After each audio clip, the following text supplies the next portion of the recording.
11.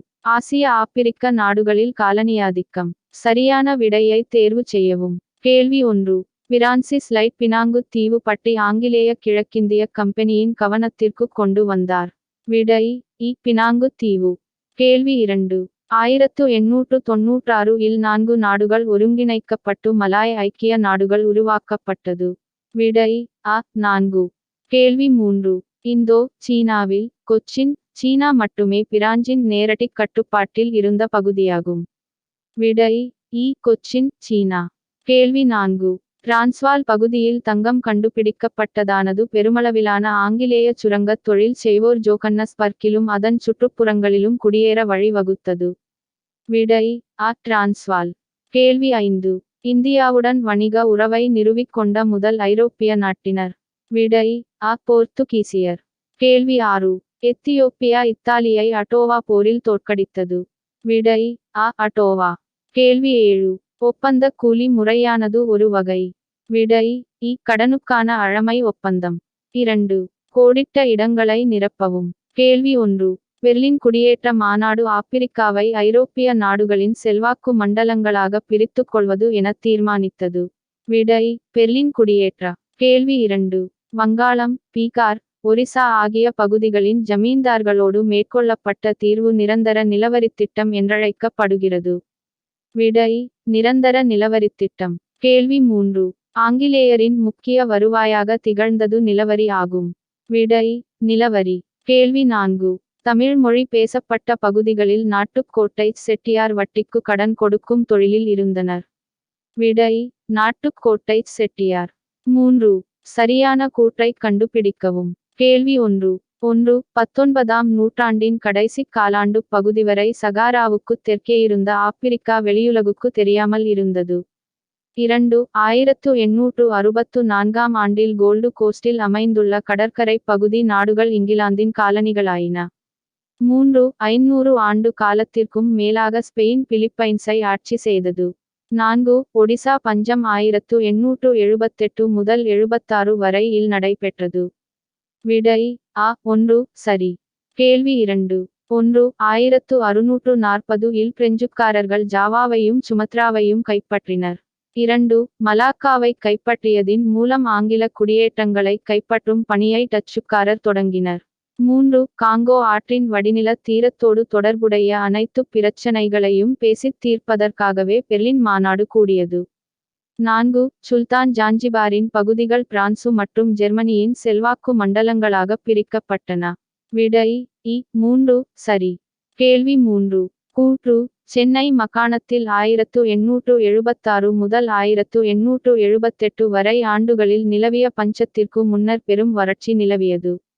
காரணம் காலனியரசு உணவு தானிய வணிகத்தில் தலையீட்டாக் கொள்கையை பின்பற்றியது. விடை இ. கூற்று சரி. காரணம் கூற்றுக்கான சரியான விளக்கம். கேள்வி 4.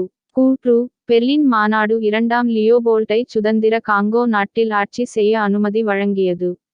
காரணம் பெல்ஜியம் அரசர் 2ஆம் லியோபோல்ட்டு காங்கோவின் மீது அக்கறை கொண்டிருந்தார்.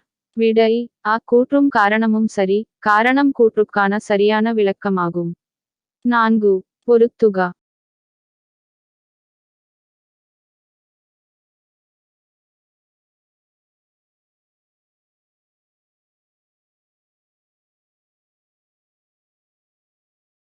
ஐந்து.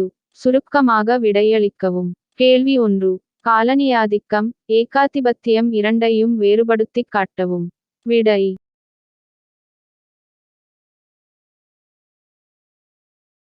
கேள்வி 2. ஜூலு பூர்வகுடிகள் பற்றிச் சிறு குறிப்பு வரைக.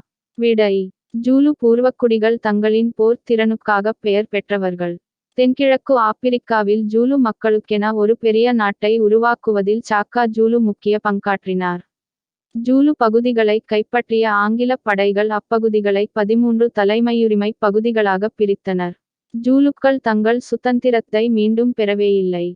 அவர்கள் தென்னாப்பிரிக்காவில் ஆழமாக நிலை கொண்டுவிட்ட இனப்பாகுபாட்டிற்கு எதிராக ஒரு நூற்றாண்டு காலம் போராட்ட நேர்ந்தது. கேள்வி 3. இந்திய பொருளாதாரம் காலனிமயமாக்கப்பட்டதின் 3 கட்டங்களை கூறுக. விடை அ. முதற்கட்டம் வாணிக முதலாளித்துவம். அ. இரண்டாம் கட்டம் தொழில்துறை முதலாளித்துவம். இ. மூன்றாம் கட்டம் நிதி மூலதன முதலாளித்துவம்.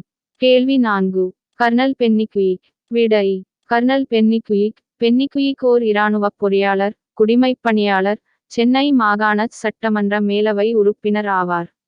மேற்கு நோக்கி ஓடும் பெரியார் ஆற்றின் நீரை ஓர் அணையை கட்டி கிழக்கு நோக்கி திருப்ப முடிவு செய்தார். கிழக்கு நோக்கி திருப்பினால் வைகை ஆற்றைச் சார்ந்திருக்கும் இலட்சக்கணக்கான புஞ்சை நிலங்களை பாசன வசதி கொண்டவையாக மாற்ற முடியும் என அவர் முடிவு செய்தார். பென்னிக்விக்கும் மற்றும் ஆங்கிலேய பொறியாளர்களும் அணையின் கட்டுமான பணிகளை மேற்கொண்ட போது இடைவிடாத மழையால் இடையூறுகள் ஏற்பட்டன.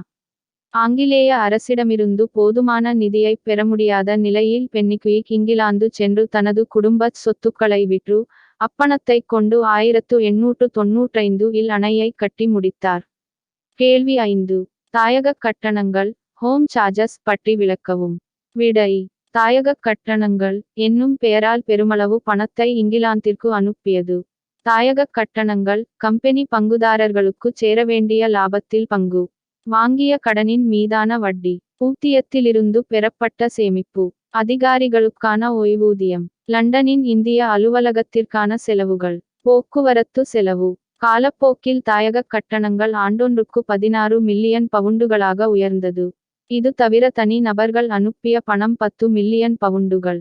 6. விரிவாக விடையளிக்கவும். கேள்வி 1. இந்தியாவில் ஆங்கிலேய ஆட்சியின் பொருளாதார தாக்கத்தை விவாதிக்கவும். விடை. ஆங்கிலேய ஆட்சியின் பொருளாதார தாக்கம் வேளாண்மை சூழல். நிரந்தர நிலவரி திட்டம். காரன்வாலிஸ் பிரபு. இந்தியாவில் முதன் முறையாக ஜமீன்தார்கள் என்ற பெயரில் நிலப்பிரபுக்கள் என்னும் வர்க்கத்தார் உருவாக்கப்பட்டனர். இவர்கள் நில உரிமையாளர்களாக சொத்துக்களை மற்றவர்களுக்கு விற்க, வாரிசாக நிலங்களைப் பெற உரிமை பெற்றனர்.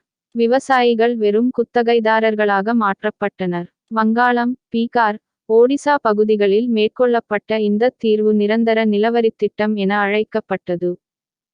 ரயத்துவாரி முறை. தென்னிந்தியாவில் அறிமுக செய்யப்பட்ட வித்தியாசமான நிலவருவாய் வரி முறை ரயத்துவாரி முறை எனப்பட்டது.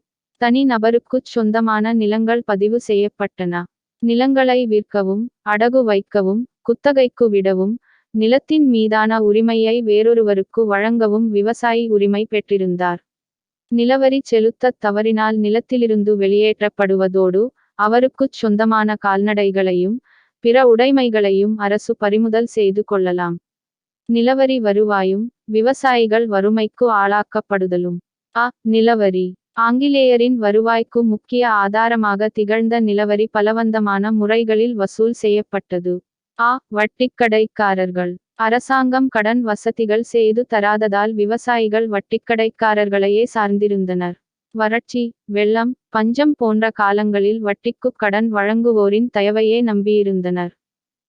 வேளாண்மை வணிகமயமாக்கல். காலனியரசு வேளாண்மையை வணிகமயமாக்கும் கொள்கையை பின்பற்றியது.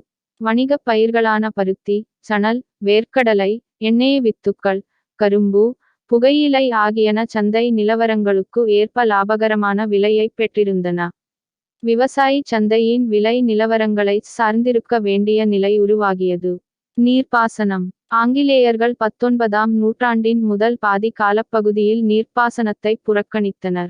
பஞ்சங்கள். ஆங்கிலேயரின் சுதந்திர வணிகக் கொள்கையும் கடுமையான வள வசூல் முறையும் பஞ்சங்கள் தோன்றுவதற்கு வழியமைத்துக் கொடுத்தன.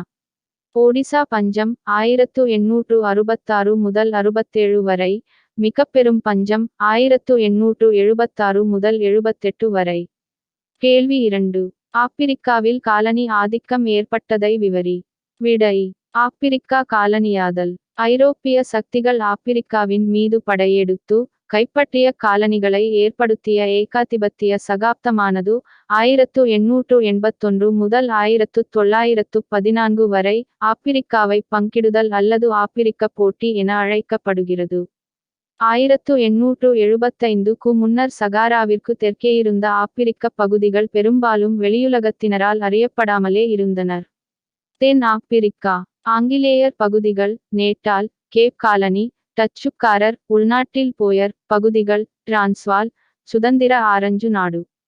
1886 இல் டிரான்ஸ்வாலில் தங்கம் இருப்பது கண்டுபிடிக்கப்பட்டவுடன் பிரிட்டிஷ் சுரங்க வல்லுநர்கள் பெரும் எண்ணிக்கையில் ஜோகன்னஸ்பர்க் மற்றும் அதன் சுற்றுப்புறங்களில் குடியேறத் தொடங்கினர். போயர் அவர்களைக் கண்டு அச்சம் கொண்டு அவர்களை வெறுத்தனர். அந்நியர் என்றே அழைத்தனர். கேப் காலனியின் பிரதமர் டிரான்ஸ்வாலுக்கு வடக்கே ஆங்கிலேயரின் விரிவாக்கத்தை ஊக்குவித்தனர். இது ஆங்கிலேயருக்கும் போலருக்கும் இடையிலான உறவை சீர்குலைத்தது.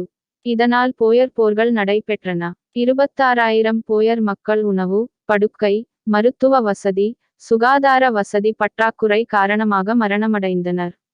1909 இல் 4 நாடுகளும் ஒன்றாக இணைவதற்கு ஒப்புக்கொண்டதால் தென்னாப்பிரிக்கா என்ற நாடு உதயமானது. ரொடிசியா 1889 இல் உருவாக்கப்பட்ட பிரிட்டிஷ் தென் ஆப்பிரிக்கா கம்பெனியின் வெள்ளையின குடியேறிகளுக்கு பண்ணை நிலங்கள் வழங்கப்பட்டன. இருப்புப்பாதை போக்குவரத்தும் தந்தி முறையும் மேம்படுத்தப்பட்டன. இக்குடியேற்றம் பின்னர் சிசில் ரோட்ஸ் பெயரால் ரொட்டீசியா என அழைக்கப்பட்டது. மேற்கு ஆப்பிரிக்கா ஆங்கிலேயர் 1854 இல் கோல்டு கோஸ்டில் அமைந்துள்ள கடற்கரை பகுதி அரசுகள் ஆங்கிலேயரின் காலனியானது நைஜீரியா அடிமைச் சந்தையாக பயன்பட்டது. 1886 இல் உருவாக்கப்பட்ட ராயல் நைஜர் கம்பெனி 1900 இல் ஆங்கிலேய அரசால் எடுத்துக்கொள்ளப்பட்டது. பிரெஞ்சுக்காரர் செனிகல் பிரான்சின் தளமாக இருந்து வந்தது. பின்னர் கினியா, ஜவரி கோஸ்ட், டகோமெஸ் ஆகிய சகாராவுக்கு தெற்கேயுள்ள பகுதிகளோடு இணைக்கப்பட்டன. கிழக்கு ஆப்பிரிக்கா ஆங்கிலேயர் ஜாஞ்சிபார் சுல்தானுக்குச் சொந்தமான பகுதிகள் இங்கிலாந்தின் ஆங்கிலேய கிழக்கிந்திய கம்பெனியால் நிர்வகிக்கப்பட்டது. ஜெர்மனியர் ஜெர்மானிய கிழக்கு ஆப்பிரிக்கா என பின்னர் உருவான பகுதியில் தங்கள் ஆட்சியை நிறுவினர். ஆப்பிரிக்கர்கள் ஜெர்மானியர்களால் பொருளாதார சுரண்டலுக்கு உள்ளாக்கப்பட்டனர். போர்த்துகீசியரின் அங்கோலா மற்றும் மொசாம்பிக் போர்த்துகீசியர் 16ஆம் நூற்றாண்டிலிருந்தே கினியாவை பயன்படுத்தி வந்தனர். 1870 பின்னர் போர்த்துகீசியர் பெரும் எண்ணிக்கையில் தென் ஆப்பிரிக்காவின் மேற்கு, கிழக்கு பகுதிகளில் அமைந்திருந்த அங்கோலா, மொசாம்பிக் பகுதிகளில் குடியேறினர்.